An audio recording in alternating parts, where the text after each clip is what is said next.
नमस्कार दर्शकों, मैं हूं आपके साथ प्रिया गुप्ता और आप देख रहे हैं अपना बेहद खास कार्यक्रम आयुर्वेद विज्ञान। आप सभी जानते हैं, जब हम इस कार्यक्रम को आप सभी के सामने लेकर आते हैं तो नाम ही अपने आप में बहुत कुछ कहता है। आयुर्वेद ने किस तरीके से तरक्की कर ली है और किस तरीके से आयुर्वेद के माध्यम से आपके जीवन में जो भी रोग होते हैं, शरीर में विकार होते हैं, उन सभी को दूर करने में आयुर्वेद सहायक सिद्ध होता है।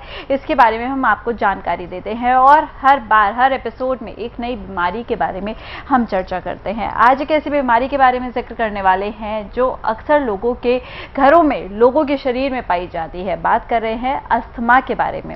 अक्सर लोग परेशान हो जाते हैं ये सोच सोच कर कि भाई आखिर क्या हम सिर्फ इनहेलर के कारण ही अपने जीवन को व्यतीत करने वाले हैं। बहुत सारे रीजंस हैं, बहुत सारी बातें हैं, साइंस हैं, सिम्टम्स हैं, प्रिकॉशंस हैं। क्या है वो सारी चीजें जानना नहीं चाहेंगे?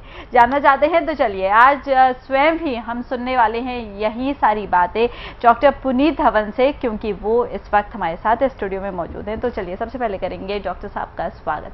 डॉक्टर साहब बहुत बहुत स्वागत आपका। नमस्कार।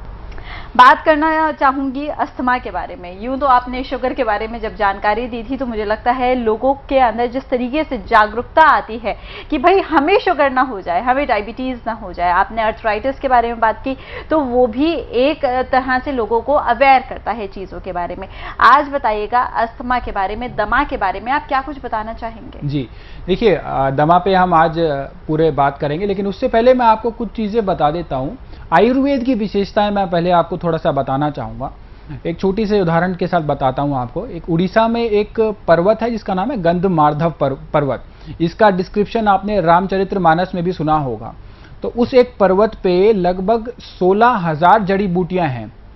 यानी कि भारत के एक जिले के एक गांव के एक पर्वत पे 16,000 जड़ी बूटियां हैं। तो आप कल्पना कीजिए हिमालय पे कितनी जड़ी बूटियां होंगी। लगभग 85,000 90,000 के लगभग वहां पे जड़ी बूटियां हैं। हमारे पास इतनी प्रचुर मात्रा में जड़ी बूटियां उपलब्ध हैं कि हम ऑलमोस्ट हर बीमारी का जड़ी बूटियों से इलाज करना संभव है आज की डेट में। एक तो ये रही बात। दूसरी बात यह है कि आयुर्वेद कब से है, ये भी कईयों के मन में प्रश्न होता है कि आयुर्वेद कब से है। तो आयुर्वेद में ये भी बता दूं आपको, आयुर्वेद जो है वो लगभग 10,000 साल पहले से है। लगभग कुछ लोग कहते हैं वो 10,000 साल से है, कुछ लोगों की मान्यता है वो है 3500 साल पहले से। आपने एक इसमें सुना होगा, हनुमान जी संजीवनी बूटी लेकर आए, तो वो रघुवंश, उसमें जो रघुवंशम में सुना होगा आपने, तो वो श्री राम का जो काल है वो तो 8.5 लाख साल पुराना है। तो लगभग उनके जो श्री राम के पूर्वज थे रघु, उनको भी आयुर्वेद का ज्ञान था। तो लगभग 8.5 लाख साल भी इसकी आप लगा सकते हैं। तो टाइम टेस्टेड मेडिसिन है, पुरानी मेडिसिन है और आपको इसके अंदर कोई हमें वो नहीं है, शंका नहीं है, इससे बीमारियां ठीक होती हैं अच्छे से।